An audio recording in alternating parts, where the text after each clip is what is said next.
Trailblazers! Welcome to the Cast with Naya podcast, the space where we explore the challenges we face as young adults and youth, as well as uncover the pathway to self-development, personal triumphs, and the extraordinary stories that make each of us uniquely awesome.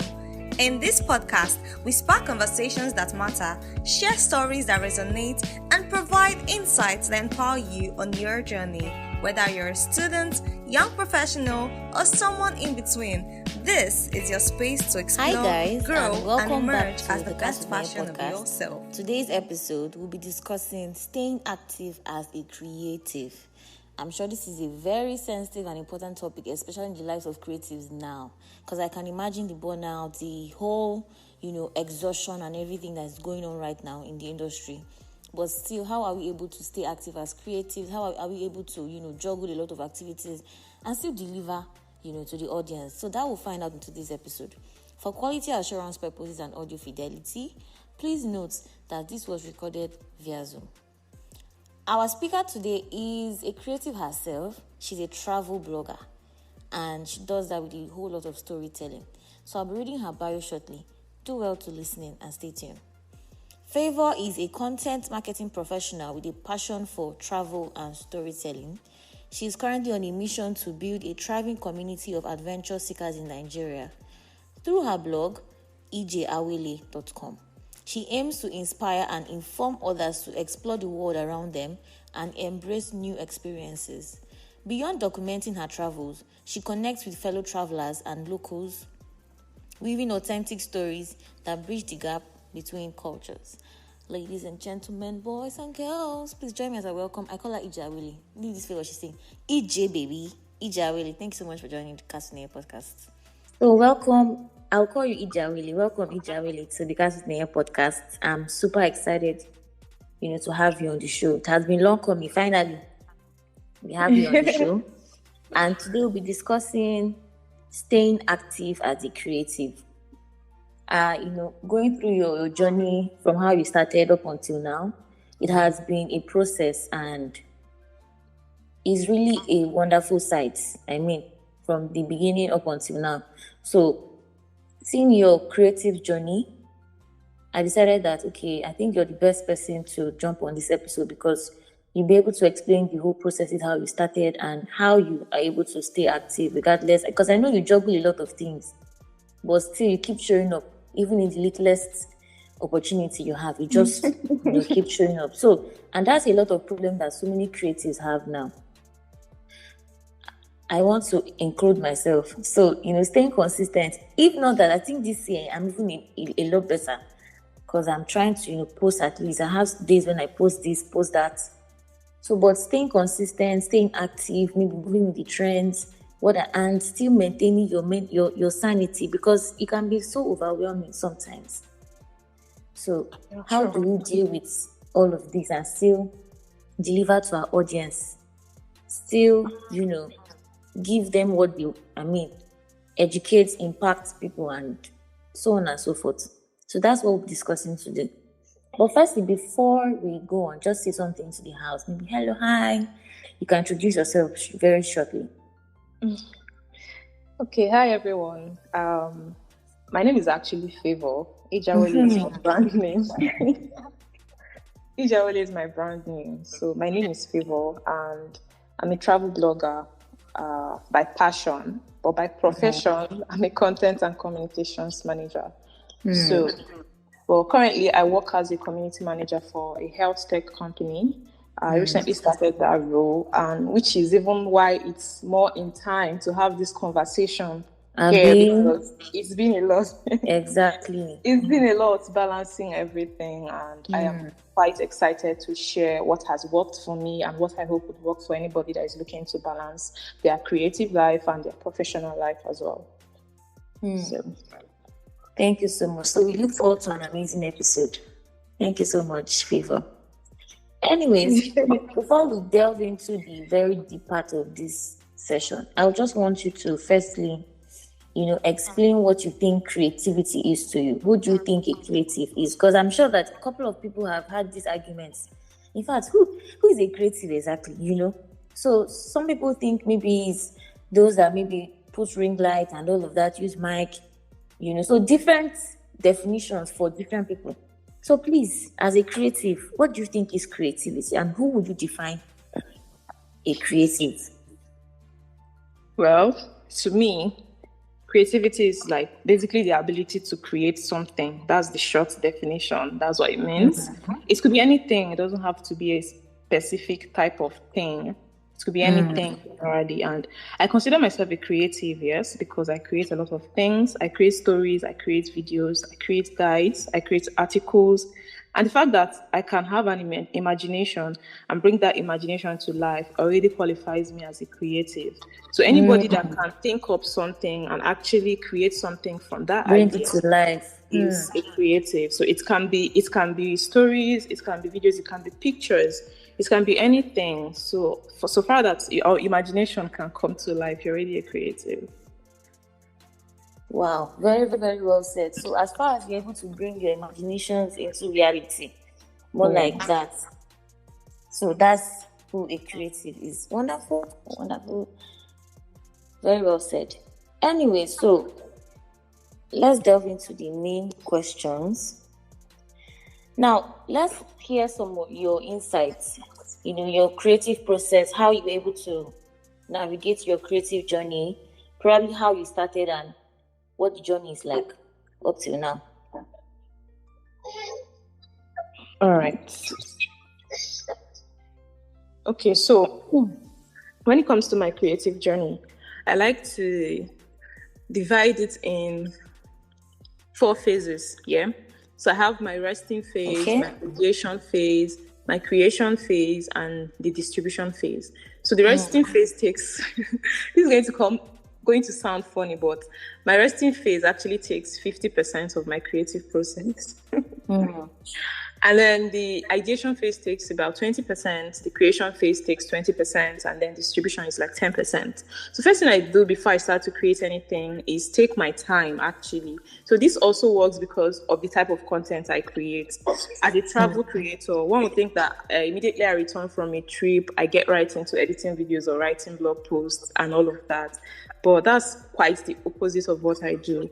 I rest for a long period of time. So if you follow me closely, that you get your motivation.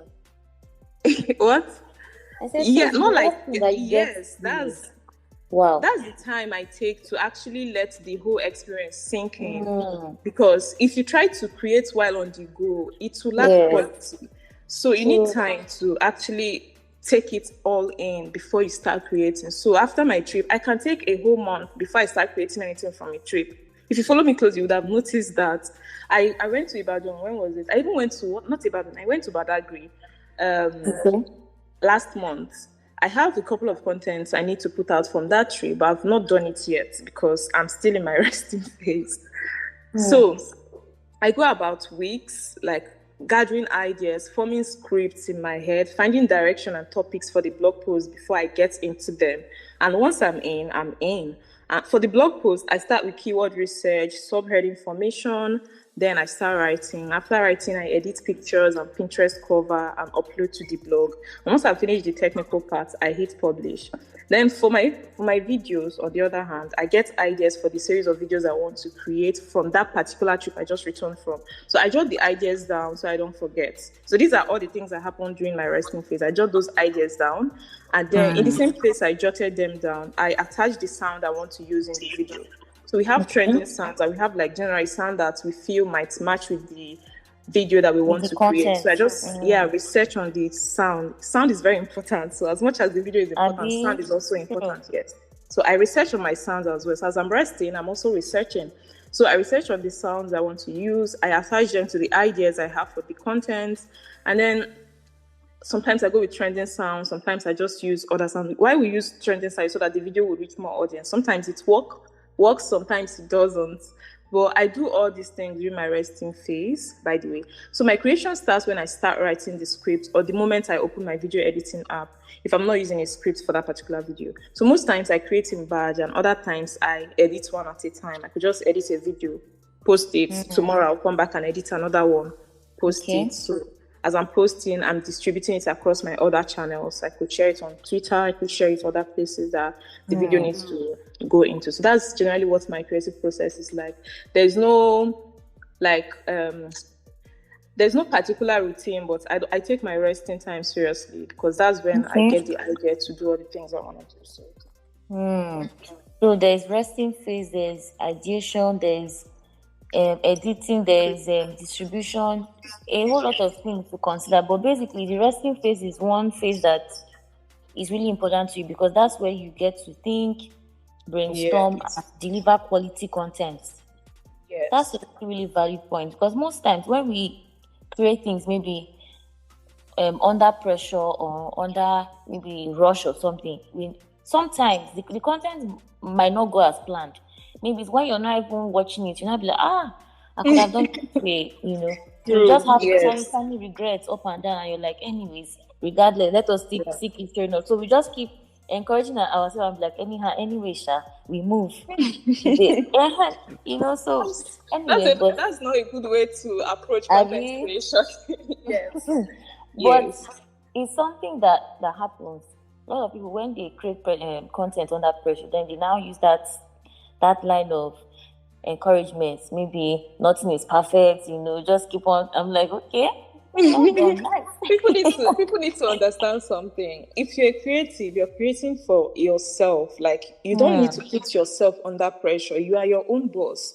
So if anything cannot work for you now, you can push it to tomorrow. Nobody's going to come to your house and flog you. Do you get? If I'm trying to make a video today and it's not coming out very well, I will leave it and I'll come back tomorrow. You will not come to my house and beat me if I don't post it that day. So there is also that it's better to create a quality content than creating quantity that lacks substance. So just take your time. Make sure the content has quality, so you don't deliver something that people will see and just is like, what is this one creating here? What is this thing? So there is also that. But you know that sometimes maybe what really happens is because they have put out a narrative out there. Maybe every Thursday I'm supposed to post this. Every Friday I'm posting this. And when you're not maybe in the right mental space to create any content, what do you now give back to the audience? Maybe is it advisable that you just put out a note, say, okay, this is happening. I'm currently not in my best place right now. Maybe probably I'll do this, because that really tends to happen, and that's why most people might not be able to deliver quality content because of the I don't know if you understand.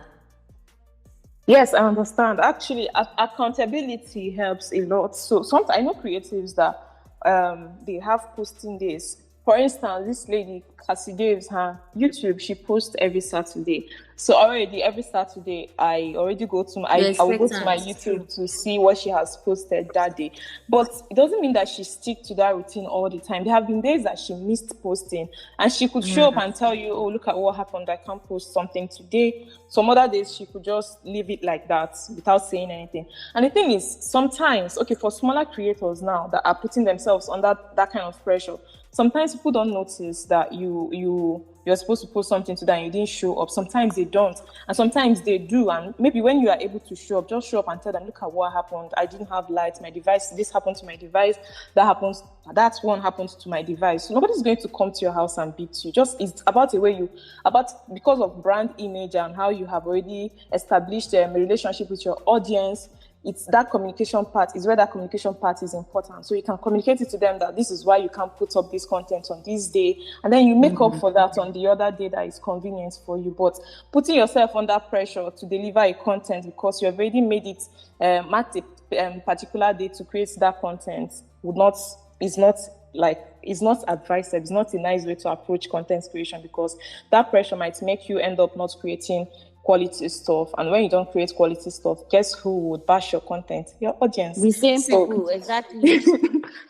So it's not worth it. They will drag the hell out of you. Anyways, thank you very much for throwing more light as regards that question. So do you think that creativity is a part of human nature, or is it something that must be nurtured and learned? What's your say about that? Well, okay. First of all, God himself is a creator. So, and guess who he created in his image and likeness?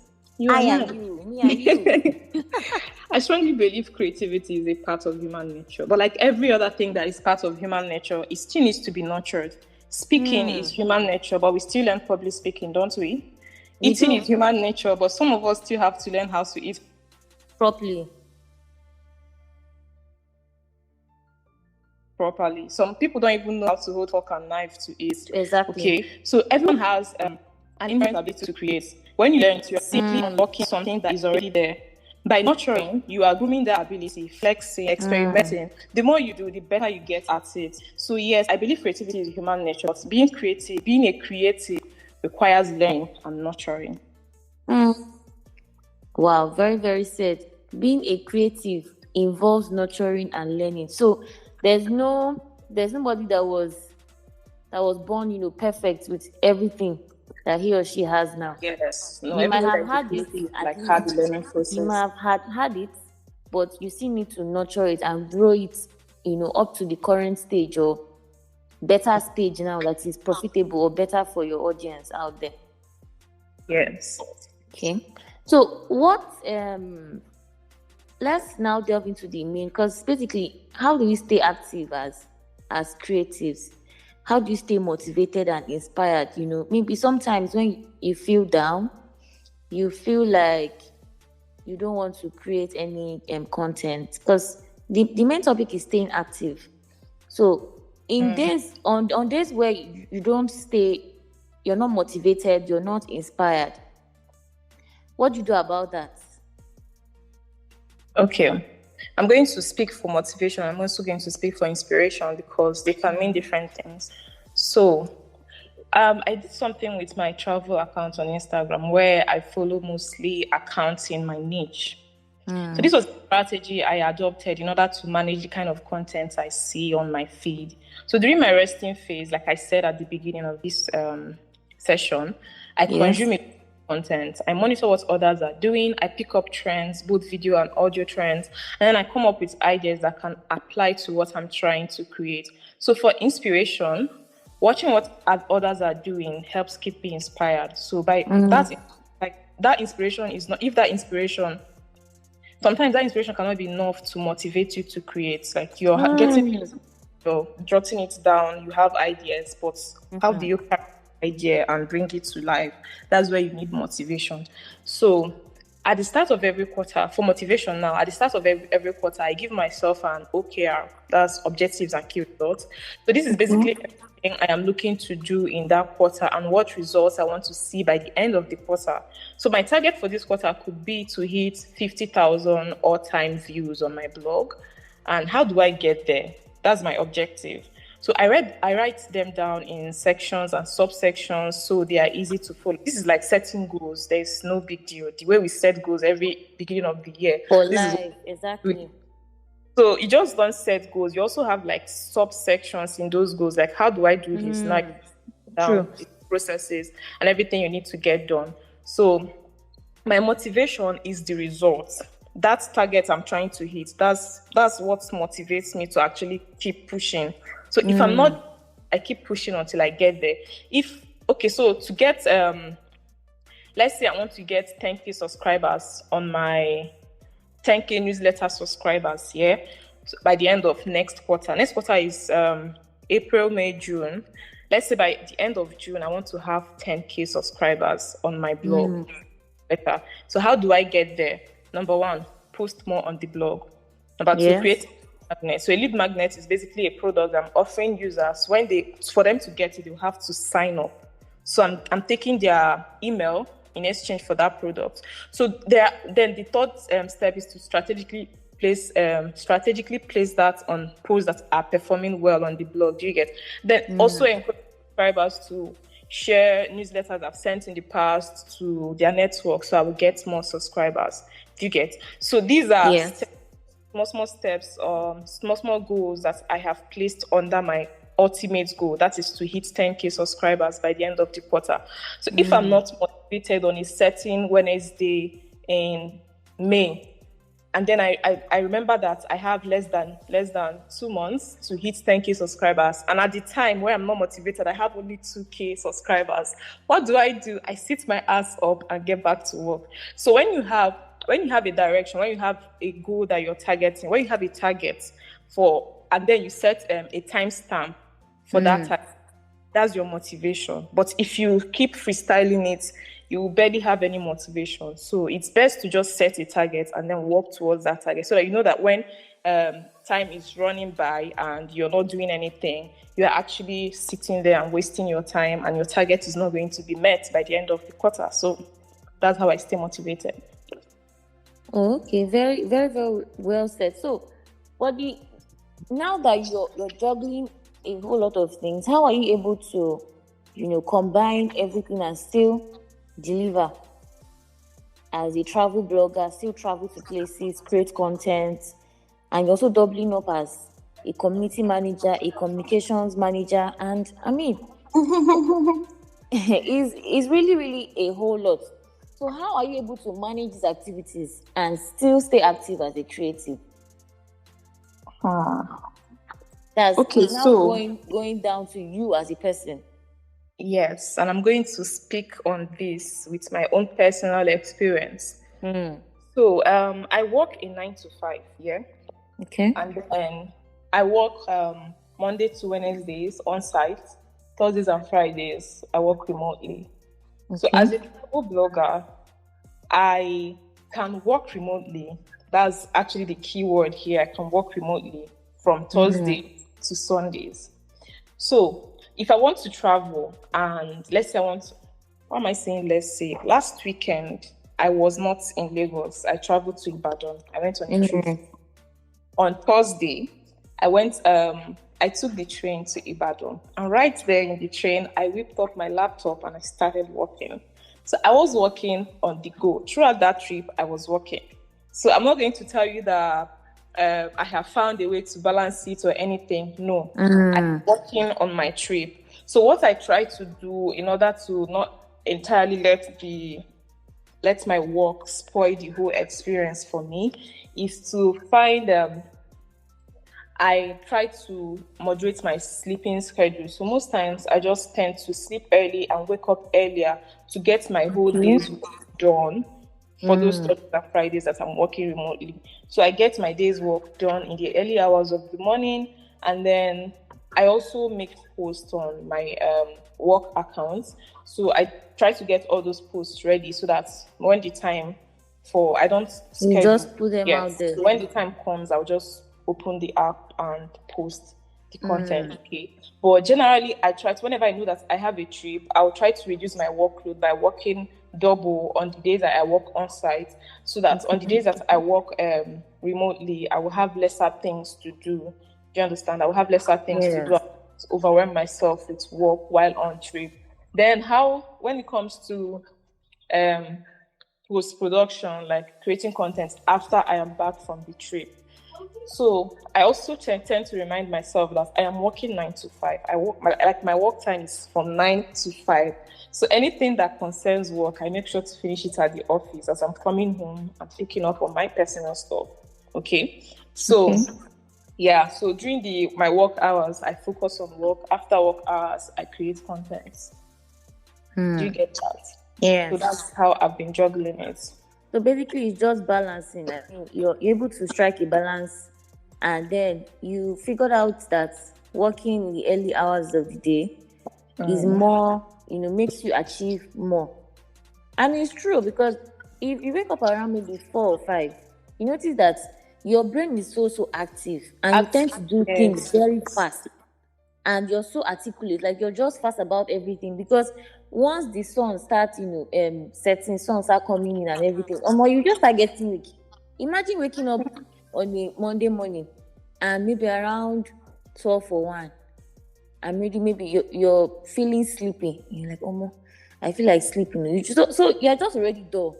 But if you have not done a lot, maybe during the early hours, you notice that your whole day is almost coming to an end without you actually doing anything. Except maybe you're a night scroller and you tend to push everything, at night. But I mean, regardless, I know that night sleep is also important. So even if you want to push everything tonight, try to get some sleep. So I don't know. Anyways, different strokes for different folks. Yeah, I also It wanted just to add depends on that. what works for people. Okay, go ahead. I also wanted to add that work cannot go that smoothly all the time. There will be days where you would need to still carry stuff from the office back to your house and even walk through the night. Do you get? So when these times, I also try to remind myself that I am working for myself. Like content creation, I'm not doing it for anybody. I'm doing it for myself. On the days I doesn't work for me, It's not 9 to 5. Exactly. I don't have posting schedule. I post when I have the time. So on the days that it doesn't work for me, I have people that I'm working for that pay me. Do you get? So on those days, work becomes priority. I just put a hold on content. And sometimes I also, when I have the time, I try to create in batch. Currently, I have like a lot of content I've created that I'm not posting daily. You see me posting daily now, but it's not that I'm creating those content. I've already created them before and then I'm posting them every day. Exactly. Yes, I have. So during this time, I am also catching up on work because I still have a lot of things to do. So there will be days that work will try to take most of your time. So what do you do in those times? Just put your content, pause it small. And even if you can't pause it, you can also find small times during the day. If you can check your WhatsApp messages, you can edit a video. That's the simple truth. If you can reply people on WhatsApp, if you can check Twitter, if you can watch TikTok, you can edit a video. True. So just cut down on those small time that you spend in your day. You can use those times to try to do one or two things for yourself. So there is also that part. Wow. Very, very well said. Okay, so let's talk about rejection. As a creative, has rejection ever affected your creative process? So now, I know that you've been working with a lot of brands. First of all, put us through. How do you get to shoot your shots to these brands as a creative? And if for any reason you get rejected, how does it affect your creative process? Or I don't know if you've ever gotten that before. How did it affect you? And how are you able to move on past that and still continue blossoming? All right. So the first time I pitched to a brand was when I still had less than 100 followers on Instagram. Less than 100. And guess the brand I pitched to? Which brand? Piggy Vest. That's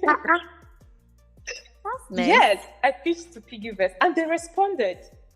So they told me that I think that was around the period that they were sponsoring BB Nigeria with Pockets. Pockets was sponsoring. So yeah. I figured they had a lot of projects going on at that time, but they responded and they said that the partnership won't work for them at that time. Okay. But they will reach out to me later on, although they never did. So I didn't stop. I kept pitching to brands. I kept pitching, even when I still had small following. When I got my first partnership was at, I had barely gotten to 500. I was less than 500 followers on Instagram. I got a partnership with a hotel. So I went for Bole Festival in last year, 2023. And the hotel we stayed in, it was kind of a luxury hotel, a luxury boutique hotel. I stayed in a room that was worth over 100K for 2 nights. Do you understand? Yes, it was my audacity that actually got me that, because if I kept telling myself that I had only 100 followers, I should not be followers. Exactly. You're not. Most times, brands are not looking at your audience. Most brands want your content. If you create it, you send it to them, they will use it. That's what they want. They don't want your audience. Do you understand? So when I got that, most times brands don't want audience. I decided to fly with the type of content, like the quality of my content. So I will tell them, see, I'll create this content for you and I will give it to your brand to use it in your marketing, whatever that you're doing. You understand? So I have also gotten a lot of it. I have gotten far more rejections than acceptances. So what I do, but you never I'll give an acknowledgement because you still kept I receive the rejection in a good way, funny enough.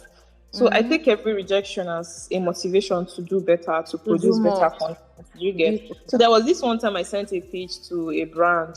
I had less than 1,000 followers then, and they told me that they weren't open to any campaigns at that time. But when they did, they would sure reach out to me. That was what they said.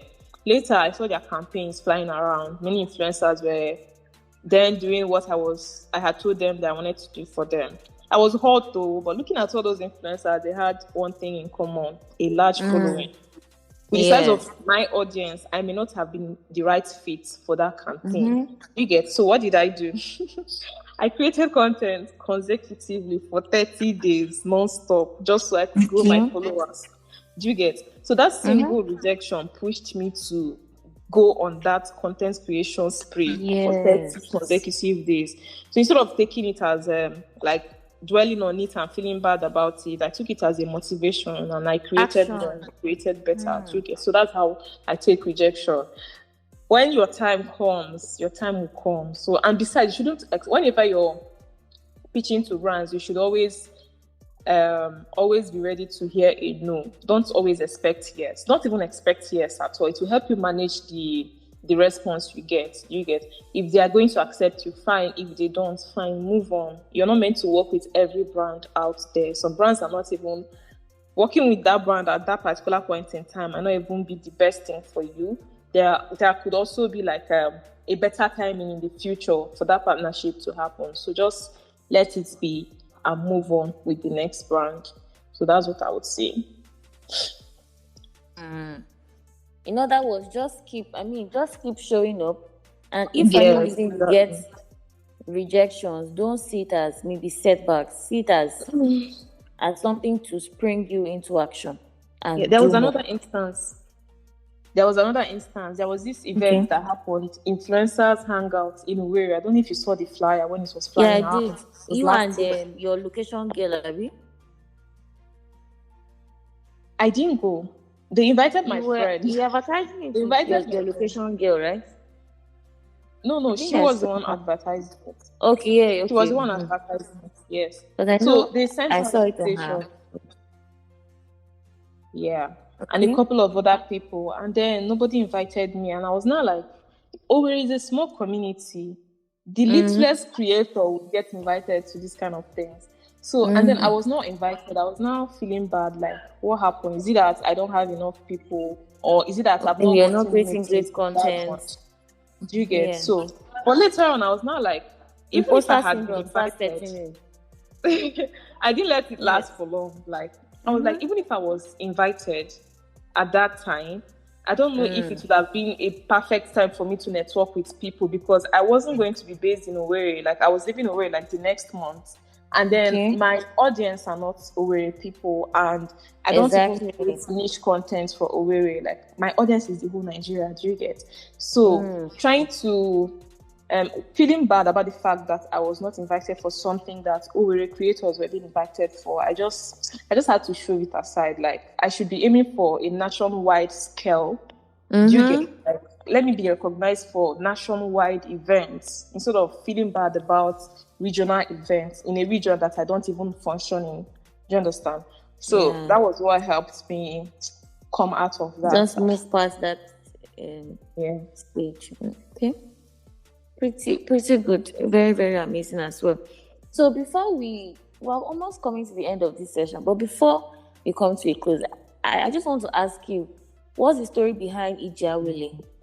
You just run us through your whole story, how you started and what the journey is like. Just briefly. Right. And my last question will be maybe your last words to creatives who are struggling with staying active and all of that. Then we'll call this session a wrap. So go ahead. So, this is a very long story, but I'm going to try and cut it very short. In 2018, 2019, I started writing a book. So it's a series. It's meant to be for children, a wildlife series. So I was supposed to write on different wild animals and like how do I describe it? A coloring book, just like the book I want to use as an instance. I may not even know it's supposed to be like a foreign book, but anyway, it's supposed to be like a book that teaches children about wild animals. So I started with bear. I talked about all the species of bear, where they live, what they eat, and all those things. And then for that kind of book and for the audience I was writing it for, I needed pictures. I needed like imagery for the book. Do you get illustrations? Yes. And at that time, I didn't really understand the whole copyright thing with pictures. So I had spoken with people, and they were like, you can't just leave people's pictures and use it and publish a book and commercialize it. Do you get? So I was not like, so how do I get my own pictures then? So I had two options: to get my brother to illustrate the book for me, he's an artist, or to just take my own pictures by myself. Well, how was I going to get pictures of bear by myself? By traveling to go and see the bear. Exactly. What did I do? I went online to search for wildlife reservations, conservations, and zoos and stuff in Nigeria, and people that actually travel to go and see wildlife. That was when I learned about safaris, learned about travel blogging. I didn't know that travel blogging was a thing. So I learned about all these things. And I was like, oh, this is so interesting. So most people I saw were like travel, Nat Geo World, their photographers, and all those people. And I was like, okay, do we have Nigerians who do this type of thing? And I searched for travel bloggers in Nigeria, and I saw them. I went to their blog. I was reading their blog. So in 2020, this one happened. This particular researching on travel started in 2020 during the lockdown. So when I found travel creators in Nigeria, I was like, wow, these people are so good. How are they able to afford to travel? How are they paying for their trips? How are their parents allowing them to travel like that? Because dear, very important. So I reached out to all of them. I reached out to Bill Former. I reached out to Ayode GA. I reached out to Toke. I reached out to a couple of people, and I was asking them, how are you guys able to travel? How many places have you traveled to? How are you able to fund your travel? How do you do this? How do you do that? And they responded. I was like, wow, that's interesting. Then I started watching them, started reading their blog posts. I reached out to Amarachi Ekekwe as well. And Amarachi Ekekwe was one blog that stood out for me because I read most of her content. I read Ufoma's content. I read the source content. I read all of them. I remember that during that 2020 pandemic, we couldn't go outside. Everybody was inside. So, and there was this longing to go outside. And I felt like the longest time to be reading about outdoor activities was in a pandemic. So I was now reading about those things, and I was having this deep longing to go outside and explore. So it's changed from wanting to be a wildlife photographer now to actually wanting to go outside to explore. So that longing kept staying with me until the lockdown was lifted. Immediately the lockdown was lifted, I started exploring places. So I visited museums around me. I went to Umuahia to check out the War Museum with People's Bunker. I started visiting places around me. I didn't make it elaborate because I knew if I make it elaborate, I may not get the permission I needed from my parents to do it. And I didn't even have the money. So I started small. I didn't have devices or anything to create content with. But then I know I wanted to have a blog. I wanted to recreate those experiences that those people have. And when I tell people that, I actually enjoy writing about my experiences more than I live those experiences. They think I am crazy because when you come down and sit like opposite your laptop, type those experiences, it gives you time to actually relive those moments, feel the things that you probably didn't feel while you were experiencing it. So that is when the whole thing sinks deep. Writing is that creation process helps me relive the experience, and it's really, really a wonderful feeling. So I enjoy writing blog posts more than I enjoy visiting those places, right? So I started writing. I started creating content. I didn't have a device. I was using people's phones to take pictures, to make videos and all of that. So, and then I did not have, before when I got a blog name, I was very, very stressed about it. I reached out to a lot of people that I shouldn't even have reached out to, sent them a list of names I came up with and asked them to help me and choose. And everybody was telling me the same thing. At the end of the day, it doesn't matter what name you use. What matters most is the kind of content you create. Eventually, your name will stick with people. Even if you use Ekwensu Joronjo, tomorrow people will recognize that name because of your content. Do you understand? True. So there are people that their names are not even significant, but because of the kind of content and how their content is always in people's faces, their names stuck with people. So this was what the person that gave me this particular information or that shared this with me was the Ufoma, Jessica Ufoma. You should know her. She told me this, and at the end of the day, your name doesn't matter. It's just the content that you have. So, and then I left, and then I was now talking to my mom about it. My mom was pro use a native name. Use a native name. She recommended some names. She recommended Agaba. Agaba means one that likes walking around a lot.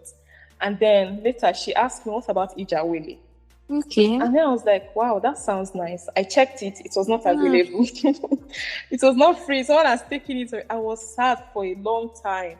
But then later on, I don't know, for whatever reason, I started to check it again and I checked and it was free. I didn't even wait. Someone had already given me money. Like I had a lot of support system then. I had friends around me that was pushing for this to happen. So someone was like, okay, you know what? This is your money for your domain name. Just get a domain. I'll pay for it. So when I got done, I reached out to the person paid for it. Hosting Uncle, my friend was like, okay, I will host it for you on my website. He hosted it for me on his website. So I had like people around me to help me get this started.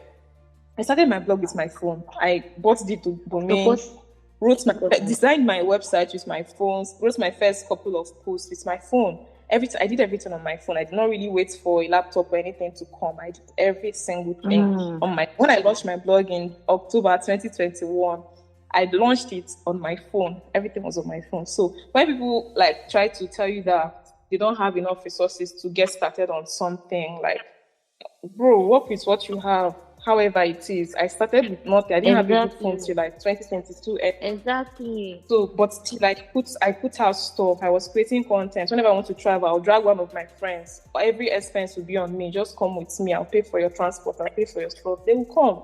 I will use their phone. They will send their stuff use to me. your phone. True. You get. So that was how I started, and that was how it has been until I got my own gadget. I've been using my phone since then. It was just this year that I got a tripod, and I've not even used it before. I've never used a tripod before. I got a mic. You too, right? I saw your just got my mic, my tripod. Yeah, so my dear. So it doesn't that matter. Day now that you reached out to me, and you were like, "Nee, okay, based on maybe I'm doing podcast. Okay, hi, Nee, please can we borrow your mic?" I say, "Mic, yes." They don't know. They don't know that I don't have mic. I was surprised. I was like, how do you not record your stuff? My friend, my dear, with my phone on one name, I'll lock myself inside one kind of room. That's in my room. Then use my duvet, stuff everywhere. That's heat between me. My sister will say, "Chinada, please don't talk." In fact, she almost like death sentence because she will not be able to talk. Nothing. She will stay there. If I have guests, me and the guests will be in that room. We will stay like that though. I'm telling you. When I use my phone and not take the phone, they must say, "Okay, take the mic."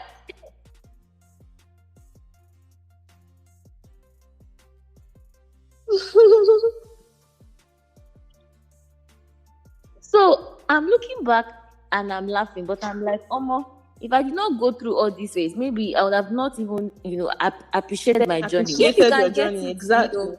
That's very true. So that's very true. Mm-hmm.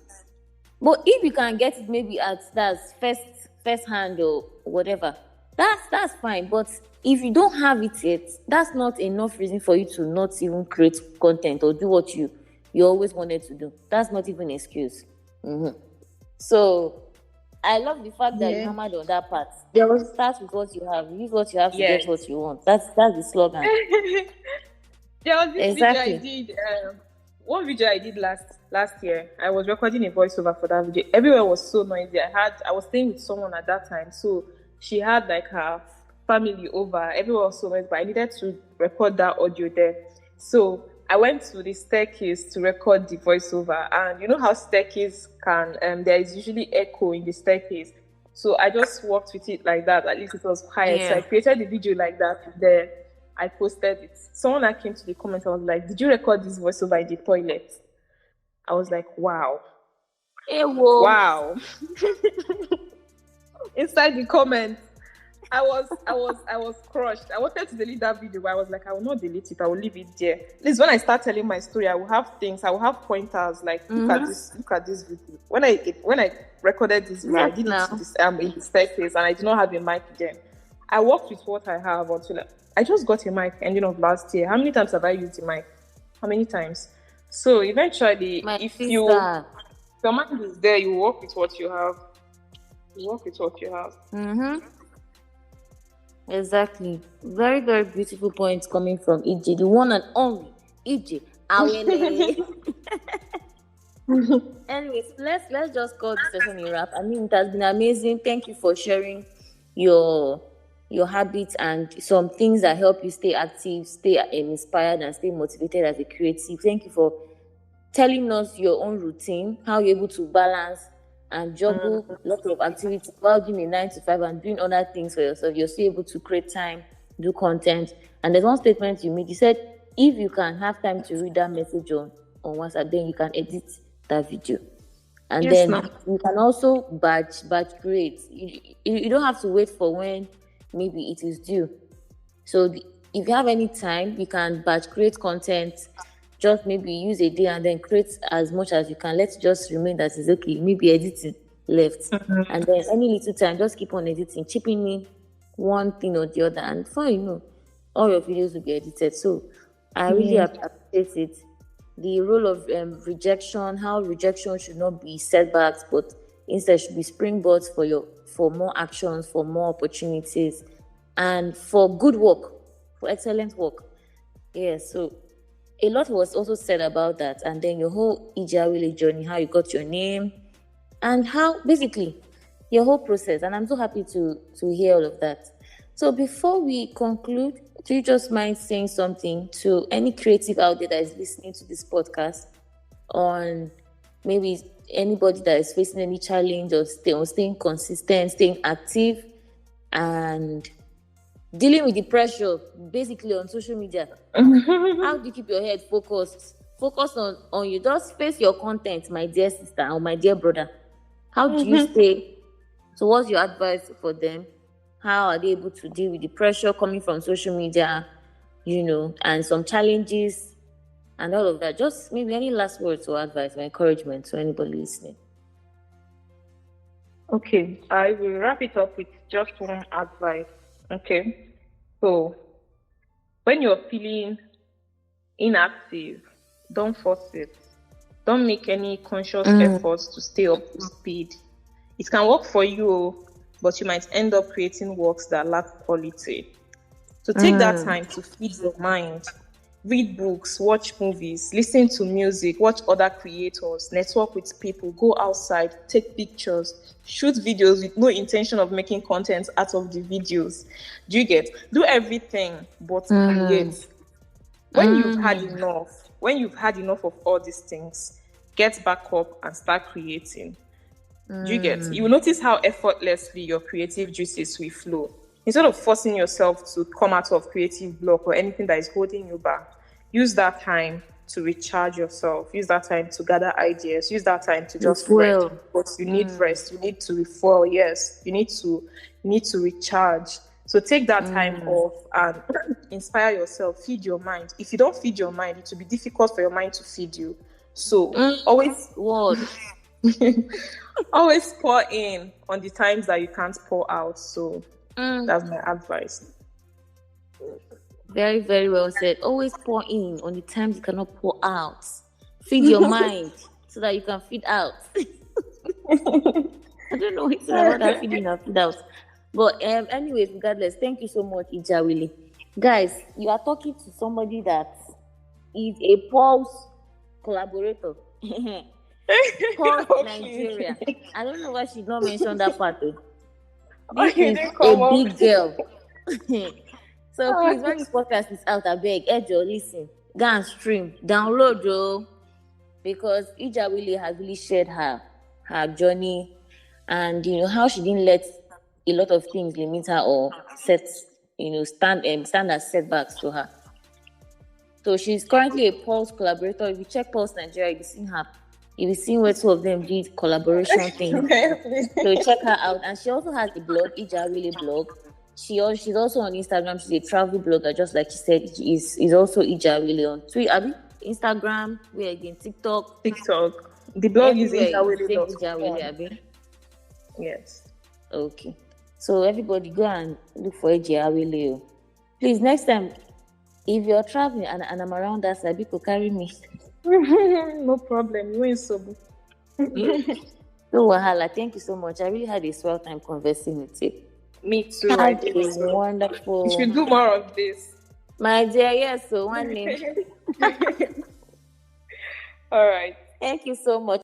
Thank you so much for joining us on this exploration of self-development and growth. Remember that your journey is your own, and every step you take is a step towards your unique emergence. If you enjoyed today's episode, don't forget to subscribe, share, and leave us a review. Remember, your feedback means the whole world to us. Stay connected with us on all our social media handles at the Cast with Naya podcast on Instagram and Facebook. Until then, keep emerging, keep growing, and keep shining bright.